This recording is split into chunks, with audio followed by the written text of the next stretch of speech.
People say they want you to grow.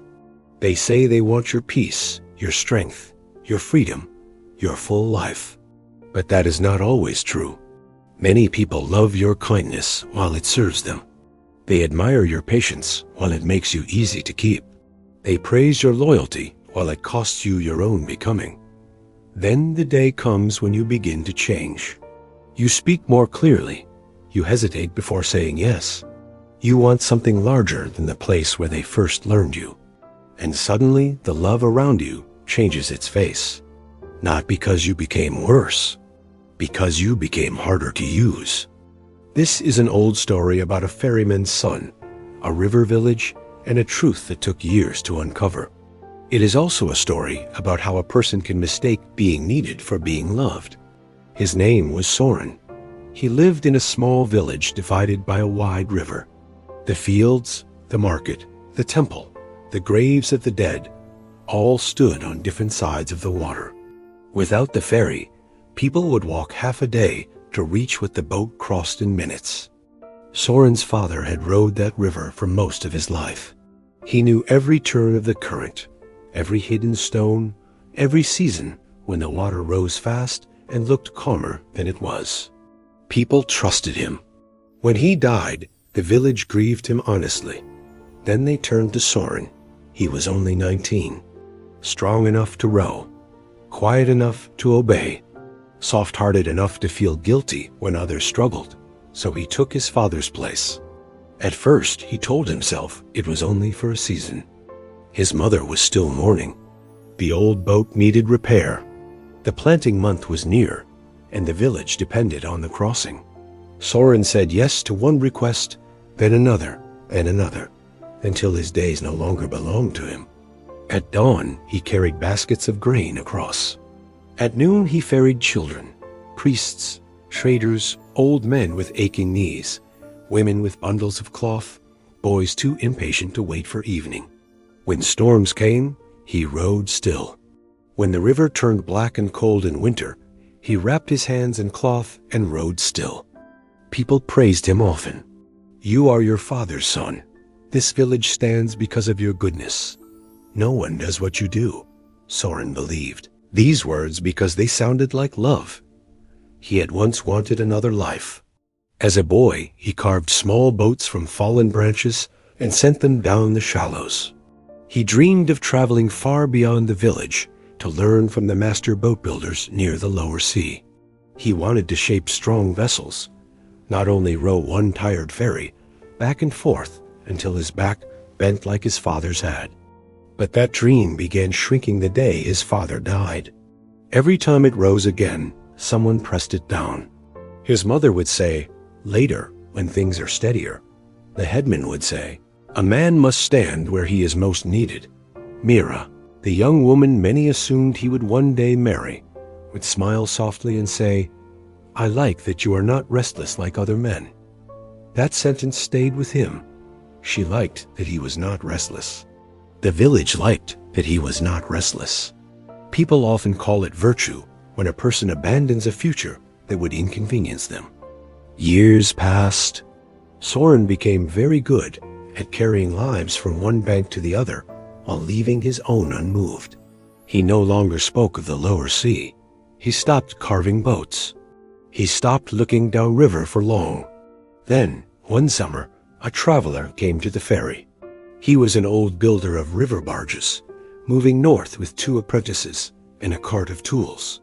The crossing took longer than usual because the cart wheels stuck in mud at the bank, and while Soren helped lift them, the old man noticed the way he handled the boat. "You read water well," the builder said. Soren shrugged. "I was raised on it." The man studied the ferry, then the worn oar, then Soren's hands. "You were meant for more than crossing the same line forever." No one had spoken to him that way in years. Before leaving, the builder said, "I return this way after the harvest. If you want work, come. Men who understand rivers can learn ships." The word struck Soren like a door opening inside him. For weeks he lived differently, though no one else could see it. The river felt narrower, the village smaller. Even the wind seemed to point downstream. At last he told his mother. She sat in silence so long he almost wished he had hidden it. Then she said, "Your father died for this village." No, he thought. He died in it, but he did not say that. The headman frowned and spoke of duty. Myra's eyes filled with tears. "So you would leave all this?" she asked. "Leave the people who rely on you?" Soren had no answer that did not sound cruel. That was the trap. When your life has been built around easing the lives of others, any movement toward yourself begins to look like betrayal. Harvest came. The old builder returned. Soren watched his cart approach from the far bank. While his hands tightened around the rope post, he could go. He could walk off the ferry and step into the life he had once imagined. Instead, he saw his mother standing near the fig tree by the house, one hand pressed to her chest. He saw Mira waiting in the lane. He saw the headman already speaking to 2 villagers, perhaps about who would row if Soren left. In that moment he understood something, but not enough. He understood they needed him. He mistook that for proof that he must stay. So when the builder stepped into the boat and asked quietly, "Will you come?" Soren lowered his eyes and answered, "I cannot." The old man did not persuade him. He only said, "Be careful. A useful life can become a borrowed one." Then he crossed the river and was gone. That winter was the hardest of Soren's life. The river froze at the edges. The ferry rope snapped twice. His mother grew more dependent. Myra spoke often of marriage, but always in a tone that sounded less like love than relief. The village praised him more warmly than ever, and the praise began to feel strange. Not false, worse, comfortable, as if they were thanking him for remaining exactly where their lives required him. The truth did not arrive then. It was still too hidden. It came the next spring, when floodwater tore loose part of the old boathouse. Soren spent a whole day dragging soaked wood from the mud. Near dusk, he found a small iron box trapped behind a fallen beam. Rust had sealed it shut, but after much effort, he forced it open. Inside lay a leather cord, a set of boat plans drawn in his father's hand, and one folded letter. It was addressed to him. Soren sat on the wet floor and opened it. "If you are reading this," it began, "then the river has kept you longer than I intended." His hands went still. "I know the village will ask you to stay when I am gone. They have asked much of me too. Serve them 1 year. Your mother will need that. After that, choose your life before their gratitude becomes your cage." Soren stared at the page. Outside, water still dripped from the broken roof. He kept reading. "Many will bless the version of you that asks for nothing and remains where they leave him. Do not mistake their relief for love. The people who truly love you will grieve your leaving and still bless your road." There was more.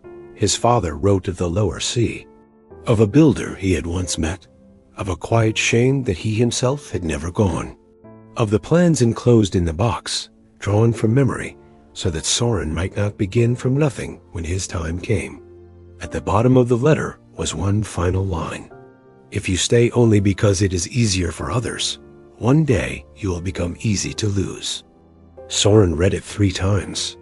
Then he bowed his head and wept, not only for his father, but for the years he had misunderstood. All this time he had believed he was honoring the dead. In truth, he had been protecting the comfort of the living. That night, he went home changed in a way no one could yet see. The next morning, he told his mother he would leave after the summer. She cried, but he did not bend. Mira accused him of becoming selfish. For the first time he heard the hidden meaning beneath her tenderness. She had loved the man who stayed, the man who could be counted on to sacrifice first and speak later. The headman called him ungrateful. Soren answered calmly, "Then teach another man to row." They all looked at him as if he had become someone else. He had, or perhaps he had only stopped being convenient. Before autumn, he taught 2 boys the crossing. He repaired the ferry rope, mended the boards, and placed his father's plans in oilcloth. On the morning he left, Only one person gave him the blessing he had needed years before: his mother. Her face was wet, but her voice was clear. "I preferred the easier son," she said, "the one who stayed and made my fear quiet. Forgive me." Soren kissed her forehead. Then he stepped into the road that ran beside the river and finally followed it down. Some people do prefer the easier you, the quieter you, the more useful you, the version that bends before they must ask. That truth hurts. But it also frees, because once you see it, you stop begging to be loved by those who only felt safe when you were small enough to fit their needs. Real love does not ask you to remain unfinished for its comfort. It may miss you. It may fear your leaving. It may not understand your road at first, but it does not build its peace from your self-betrayal. So when your growth begins to disturb the people around you, do not rush to believe you are becoming cruel. You may simply be becoming difficult to contain. And that is often the first sign that your life is finally becoming your own. If this story stayed with you, write "own road" in the comments. If it reminded you of a version of yourself others found easier to keep, share it with someone who may need it. And subscribe for more stories about the quiet truths that change a life once they are finally seen.